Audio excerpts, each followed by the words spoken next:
দামি কোন মুফতি মুহাদ্দিস মুফাসসির আছে? ভাই সত্য কথা বলো, আছে?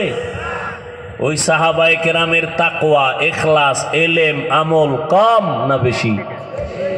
এরা কি শুধু 5 ওয়াক্ত পড়ছেন? তাহাজ্জুদ পড়ে নাই? ইশরাক, আওয়াবিন, চাষ করে নাই? জিহাদের ময়দানেও তারা ফার্স্ট, স্ত্রীর হক আদায়ের বেলায় তারা ফার্স্ট নাকি? সন্তানের হক আদায়ের বেলায় তারা কামিয়াব, তাহাজ্জুদের কাতারেও তারা সবার আগে। কি ওলামায়ে কেরাম বলেন, আবার ভুল হইলে ধরায় দিন।